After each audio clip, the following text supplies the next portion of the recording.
Salam sejahtera Malaysia, denyut nadi suara rakyat bergema di channel ini. Jangan lupa tekan butang subscribe, like dan share. Malaysia kita punya, cintai Malaysiaku, kita jaga kita.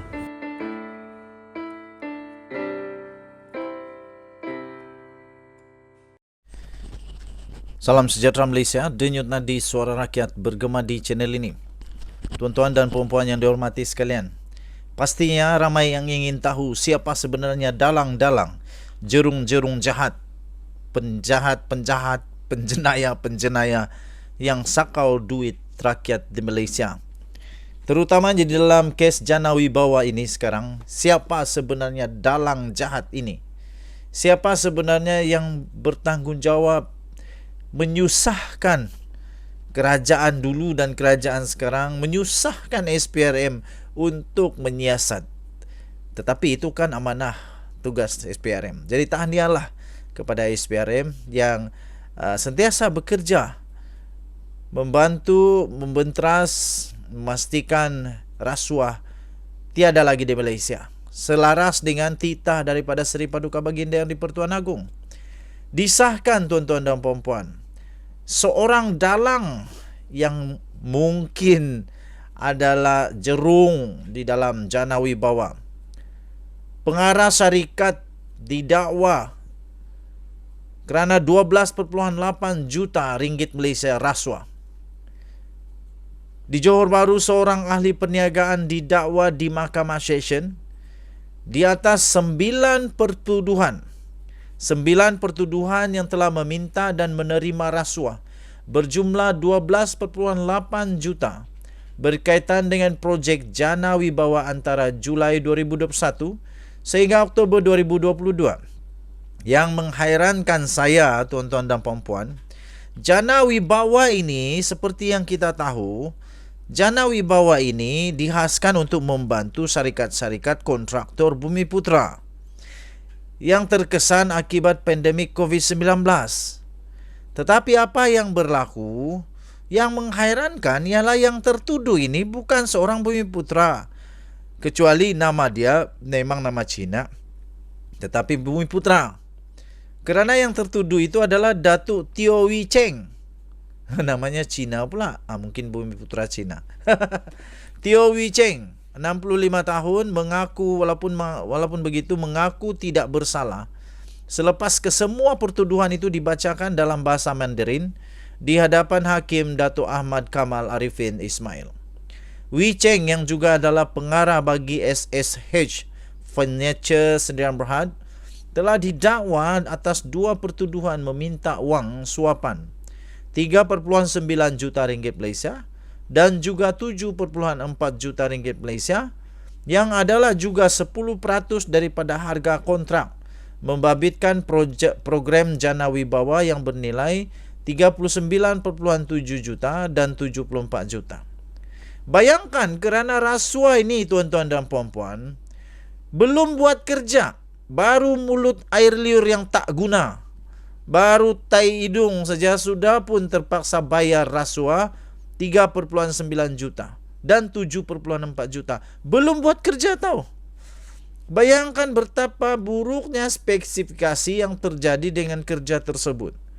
Baru ayak liok, belum beli barang, belum turun kerja, belum letak sebiji batu pun di dalam projek itu, sudah kena rasuah 3.9 juta dan 7.4 juta. Wang sudah tiris, wang sudah buang, wang sudah hilang. Tak berguna. Kerana itu tuan-tuan dan puan-puan, sebab itulah ramai sekali rakyat Malaysia mengeluh dengan kualiti kerja yang teruk kadang-kadang berlaku. Kualiti kerja jalan raya teruk, kualiti kerja buat bangunan teruk, apa-apa sajalah ramai yang mengeluh, kononnya banyak yang teruk. Apa tak teruknya? Bayangkan sajalah. Baru air liur, belum buat apa-apa lagi, dah ada rasuah 3.9 juta dan 7.4 juta. Itu lebih kurang dalam 11.3 juta. 11.3 juta duit rakyat hanya untuk ayak liok. Hanya untuk kencing mengencing, hanya untuk tipu menipu. Ya aduh, tuan-tuan dan puan-puan. Ini baru satu. Kalau sub punya sub, punya sub, punya sub. Nah, rasuah punya rasuah, punya rasuah. Belum buat kerja dah lebih 20 juta. Daripada, aduh. Jadi macam mana nak ada kualiti? Sebab itu kita harus sama-sama menjunjung titah ke bawah Duli Yang Maha Mulia Seri Paduka Baginda Yang di-Pertuan Agong untuk melawan selawan-lawannya rasuah ini. Tak kiralah siapapun. Jangan pula kata pendakwaan terpilih lagi. Kamu yang buat dosa, kamu yang pergi makan duit, tiba-tiba masalah orang pula ditempiaskan. Ia masing-masing bagi projek menaik taraf jalan pintasan dari Jalan Sawah ke Tenang Station di Segamat dan membina jalan dari Kampung Belukar Durian ke Persimpangan Felda Waha di Sendili di Kota Tinggi. Ia juga adalah sebagai upah. Baguslah. Kalau macam begitu, buatlah syarikat upah rasuah confirm dapat projek. Wah, bestnya. Ia sebagai upah bagi membantu syarikat Muar Usaha Bakti Sdn Bhd mendapatkan projek itu selain mendorong syarikat Liku Prestasi Sdn Bhd yang memperoleh projek di Kota Tinggi supaya melantik syarikat TS Dynamic Construction Sdn Bhd sebagai subkontraktor. Perbuatan itu telah didakwa dilakukan oleh Wee Cheng di Pejabat Tri-Metro Development Sdn Bhd, Jalan Majidi di Muar antara Julai 2021 dan Mei hingga Jun 2022. Wee Cheng juga didakwa menerima rasuah berjumlah 1.5 juta ringgit bagi projek menaik taraf jalan pintasan dari Jalan Sawah baru ke Tenang Station di Segamat dan membina jalan dari Kampung Belukar Durian ke Persimpangan Felda Waha di Sendili, Kota Tinggi. Ia adalah sebagai upah bagi tertuduh membantu syarikat Muar Usaha Bakti dan Sdn Bhd mendapatkan projek di Segamat dan sebagai upah kerana bersetuju melantik syarikat TS Dynamic Construction sebagai subkontraktor. Semua kesalahan itu pula didakwa dilakukan syarikat miliknya di kawasan perindustrian di Pagoh, Muar di antara 20 Ogos 2021 sehingga 15 November 2022.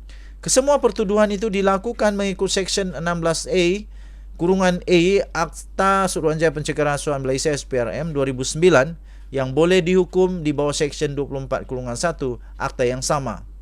Sabit kesalahan, tertuduh boleh dikenakan hukuman penjara sehingga 20 tahun dan denda tidak kurang daripada 5 kali ganda jumlah atau suapan atau RM10,000 mengikut mana-mana yang lebih tinggi.